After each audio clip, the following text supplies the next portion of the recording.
Colossenses capítulo 2, a partir do verso 8º. Paulo escreve: cuidado, que ninguém vos venha enredar com sua filosofia e vãs sutilezas, conforme a tradição dos homens, conforme os rudimentos do mundo, e não segundo Cristo.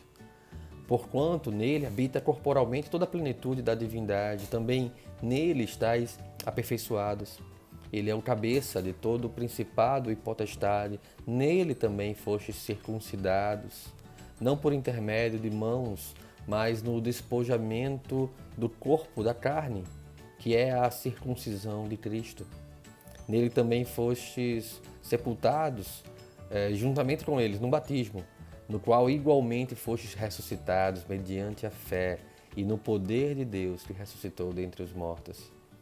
E a vós outros, que estáveis mortos pelas vossas transgressões e pela incircuncisão da vossa carne, ele vos deu vida, juntamente com ele, perdoando todos os nossos delitos, tendo cancelado o escrito da dívida que era contra nós e que constava de ordenanças, o qual era prejudicial, removeu-o inteiramente, encravando-o na cruz. Tendo cancelado o escrito da dívida, então ele despojou os principados e potestades publicamente e os expôs ao desprezo, triunfando deles na cruz. Esse é um relato do triunfo da cruz. Esse é um relato do triunfo e da suficiência de Cristo.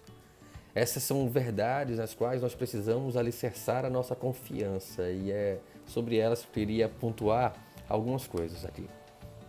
Primeiro, ele começa fazendo uma comparação ou um alerta sobre nós sermos enredados, sobre nós sermos presos como uma presa de caça, como um predador que vai atrás da sua caça e então o prende, o enreda, o aprisiona.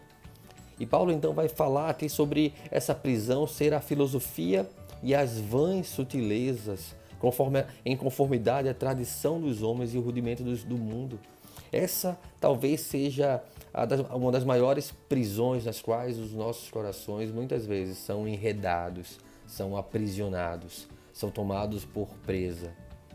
As vãs sutilezas, a filosofia do tempo contemporâneo, quando muitas vezes em nossos corações nós queremos adaptar a palavra de maneira que ela se torne mais fácil de ser aceita para as pessoas. Isso é uma vã sutileza.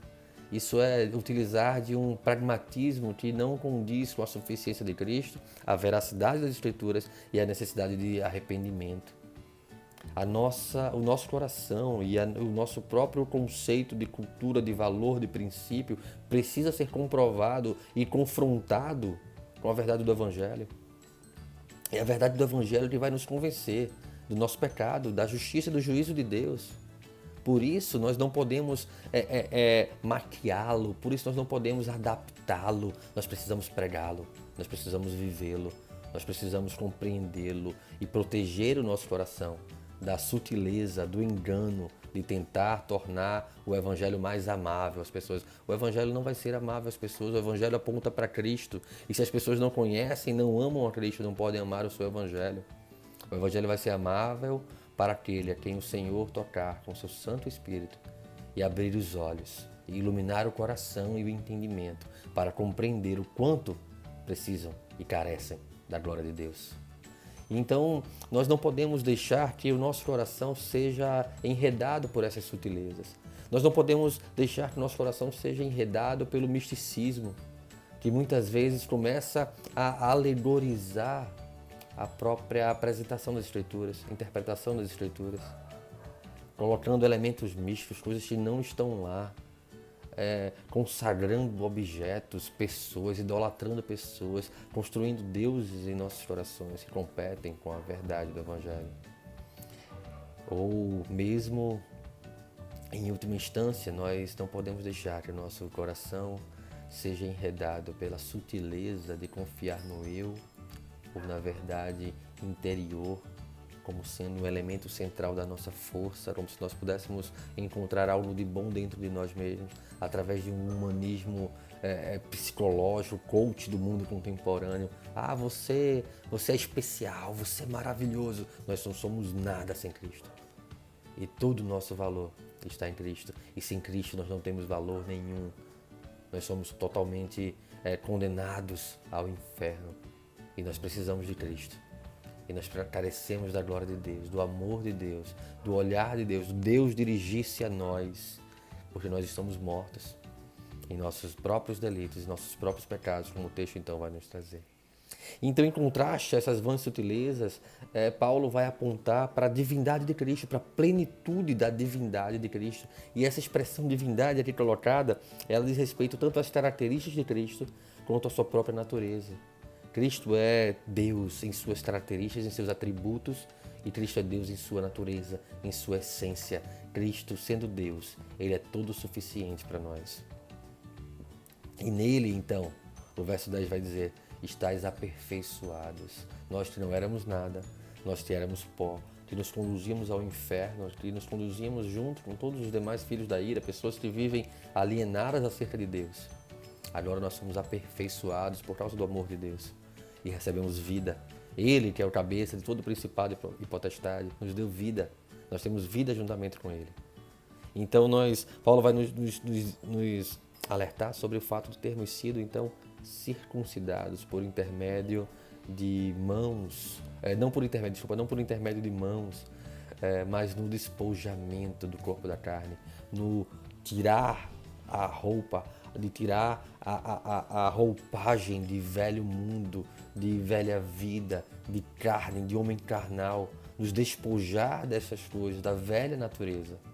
É nesse despojamento que nós somos circuncidados. É uma vez libertos daquilo que nos prendia a esse mundo, que nos prendia a velha natureza. Uma vez libertos disso, nós somos circuncidados, então, em nossa alma, em nosso coração. Essa é a circuncisão de Cristo. Então o verso 12 vai dizer, por que isso acontece? Porque nele nós fomos então sepultados. A nossa velha vida foi sepultada com Cristo Jesus e a nossa nova vida foi então conquistada pela ressurreição. O sacrifício de Cristo foi aceito, foi propício a nós. E então nossos pecados foram redimidos, os nossos pecados foram quitados. Os nossos pecados foram pagos de uma vez por todas, porque tendo sido sepultados juntamente com Ele, no batismo, no seu sangue, na sua morte, igualmente com Ele nós fomos ressuscitados. Não mediante a nossa capacidade, não mediante o nosso eu interior ou qualquer outro elemento místico ou pragmático desse mundo, mas nós fomos ressuscitados mediante a fé. É isso que a palavra de Deus vai dizer. Mediante a fé no poder de Deus que o ressuscitou dentre os mortos. Assim como Cristo foi ressuscitado, também nós fomos juntamente com Cristo. Ele que é a primícia daqueles que dormem. Ele que é a primícia de um corpo glorificado, o qual nós também ressuscitaremos naquele dia, para viver eternamente na presença dele. Então, a vós outros que estáveis mortos pelas vossas transgressões, e Paulo meio que faz um resumo do que ele falou até aqui. Olha, vocês estavam mortos, vocês que não tinham vida nenhuma, vocês que andavam segundo a inclinação de um coração enganoso, para longe de Deus. E por causa da dureza do seu coração, da incircuncisão da sua carne, Ele vos deu vida. Vocês eram como aqueles ossos secos lá da ilustração em Ezequiel. Vocês eram como aquele exército de ossos secos, sem vida, sequíssimos. Até a esperança já havia morrido. Mas Deus nos deu vida, Deus pôs carne nos ossos, Deus pôs tendões nos ossos e Ele soprou o Espírito em nossos corações. Ele nos deu vida juntamente com Ele, perdoando os nossos pecados. Os nossos pecados, a nossa dívida. Aquilo que nos condenava ao inferno, aquilo que nos era prejudicial, como diz aqui na linguagem dos Colossenses, aquilo o qual nos era prejudicial. Ele removeu inteiramente a nossa culpa e encravou, diz Paulo. Essa palavra é muito forte. Ele encravou na cruz. Ele encravou na cruz de Cristo. E então, despojando os principados e potestades, vencendo a morte em nosso lugar, ele publicamente expôs a morte ao desprezo.